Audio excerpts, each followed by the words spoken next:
There are a lot of cute Nintendo games, but one that is the clear winner: Animal Crossing.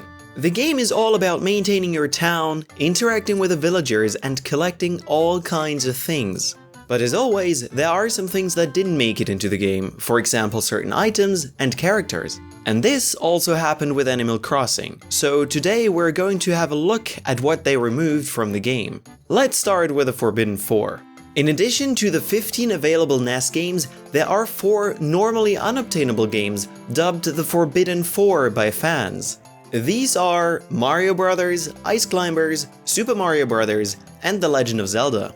Certain NES game requirements were shifted around in the regional versions of the game, which resulted in some obscure methods to obtain them. In the initial Japanese release, Ice Climbers could be obtained as a gift when transferring save data from the N64 game, which is discontinued for a long time by now. Super Mario Bros. Was obtainable by winning it as a lottery prize from Famitsu.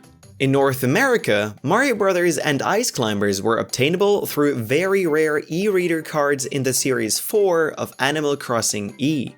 The Legend of Zelda is absolutely unavailable in any version of the game, and none of these games are available in the European version without hacking. These games can only be obtained by hacking them into the player's inventory, as trying to unlock them with a trade code generator will not work. So technically they are in the game, but you weren't really supposed to get them that easily, or not at all. And these are rather big and iconic titles for the NES, so it's weird that they didn't put them in the game. But there are also some NES games that were completely removed. There are mentions of other games that were removed from the game and don't have ROMs in the game's data. The only mentions for most of these games can be found in the file static.map, and these include Gomoku Naraberenju, Mahjong, Nazo no Murasamejo, Super Mario Bros. 2, and NES Open Tournament Golf. It's unknown why they weren't put in the game. Maybe they ran out of time or out of space to put them in, or they weren't important enough to be in the game.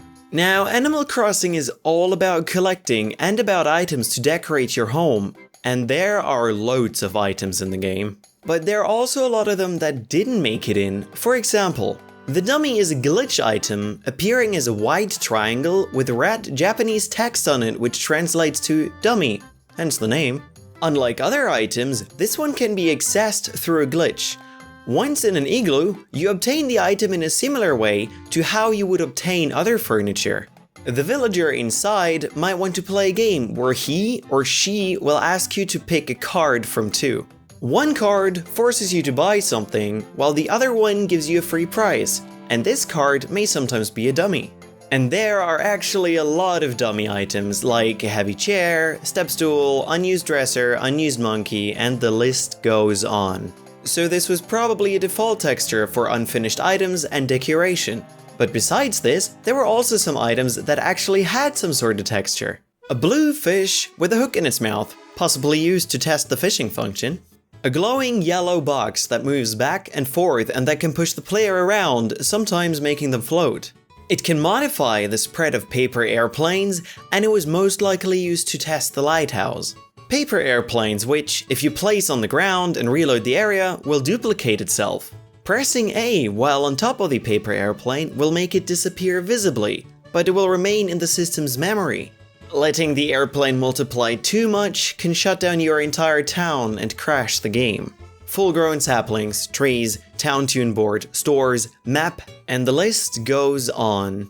There were loads of items and decorational pieces that didn't make it into the game. Some were understandable, and some totally not. It might be that these were the overall unfinished and buggy items that they couldn't fix in time, or couldn't fix at all. Since some of them are very buggy, especially the paper airplanes that can easily crash your game. They also removed 8 pieces of clothing, another big collectible in the game. The plum kimono, samba robe, the red sweatsuit, worn by the red team during the sports fair, the blue sweatsuit, worn by the blue team during the sports fair, the red puffy vest, worn by the females during the fishing tournament, the blue puffy vest, worn by the males during the fishing tournament, the summer robe, and the bamboo robe. The weird thing is, everything looks great, and they're all finished as far as we can see, so it's weird that they weren't added to the game. Now, besides accessories and items, they also removed one NPC, and this one's a bit odd. An odd, unused passenger, fan-dubbed Blazel, can be found in the code. She looks like a cross between Hazel and Bliss, hence the fan name. What's odd about this passenger is that this one is listed among the special NPCs in the game. So this NPC was probably connected to some special event in the game, but we don't really know which one. Maybe a completely new one. It could be anything. I mean, there is even a female boar that sells her turnips. So it could be a random event, a seasonal one, or even on certain holidays, but sadly enough, nothing is known about this NPC. So now you know all the ins and outs of the very first Animal Crossing game. I hope you enjoyed this episode, even without Dr. Wily, who got ill suddenly and is now busy turning into a mindless zombie.